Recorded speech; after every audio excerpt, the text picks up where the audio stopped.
Renato, aproveitando aí essa conversa que a gente teve com o Fábio, que está lá em São Paulo, a gente está chegando nessa reta final do primeiro turno, mas ainda tem muita pesquisa, como eu falei, para sair. Mas você acha que esse cenário já está fechado? Realmente as pessoas certas, os nomes certos vão para o segundo turno? Ou a gente pode esperar aí uma mudança e até uma influência das pesquisas no voto dos eleitores?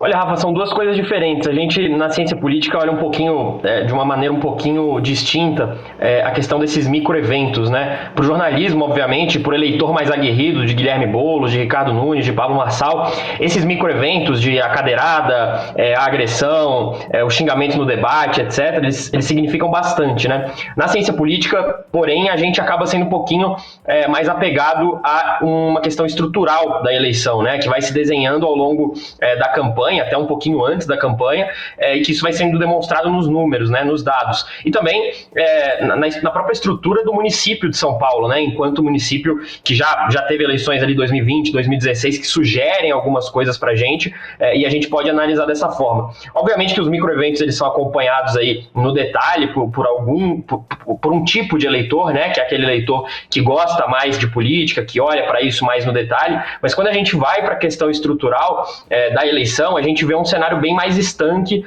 do que eventualmente algumas pessoas possam esperar, né? A gente tinha muito cliente perguntando pra gente se a cadeirada ia trazer uma grande diferença na próxima pesquisa, se o Datena ia subir, porque o Datena tinha tido uma exposição muito grande, se o Marçal ia sair por baixo porque tinha ido para ambulância e tal. E a verdade é que a gente viu uma mudança muito pequena, né? Uma alteração muito pequena. A gente teve, na verdade, nessa eleição, uma mudança estrutural muito evidente do patamar de voto do Pablo Marçal no começo da campanha, que é quando as pessoas começam a conhecer ele, a ter uma exposição relevante na campanha de São Paulo, mas depois a gente não está tendo movimentos estruturais tão significativos que façam com que a gente possa afirmar que, olha, daqui para frente as pesquisas vão ser muito distintas, vão mostrar uma coisa, um cenário muito diferente. Acho que não. Acho que a gente vai caminhar para ter pesquisas bastante parecidas, com variações bem marginais, né? A gente viu diversas pesquisas que saíram na semana passada e muitos analistas acabam se apegando a variações dentro da margem de erro, para dizer que um subiu, o outro desceu, se recuperou porque subiu de 19 para 21.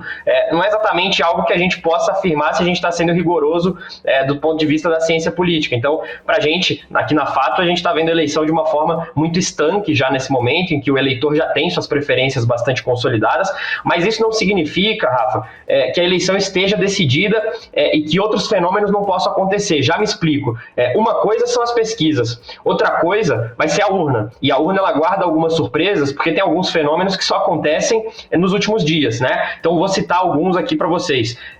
Você tem muita gente que não decidiu seu candidato, ou que decidiu seu candidato meio de forma sem muito critério, sem pensar muito. E aí quando vai para a urna, quando vai votar, aí pode mudar a sua decisão. Pode pensar em votar em outro, pode pensar em dizer, na verdade esse aqui não me bateu tanto, acho que conheci um pouquinho mais esse aqui, vou por outro. Então você tem esse fenômeno do decisor de última hora, que é uma pessoa que tende a votar, muitas vezes, né, na eleição para Senado, isso é muito comum, tende a votar em alguém que vem de fora da política. Isso é algo que pode beneficiar o Pablo Marçal. Você tem também outros fenômenos que podem não estar aparecendo na pesquisa, que é o shy voter, né? Aquela pessoa que quer votar, por exemplo, no Pablo Marçal, mas quando chega o entrevistador ali da pesquisa presencial perguntando, ele fica com vergonha de falar que vai votar no Pablo Marçal, que é talvez o candidato que tem maior rejeição, que tem maior polêmica, etc. E ele não fala que vai votar no Pablo Marçal. Aí o Pablo Marçal vai lá e pontua menos na pesquisa.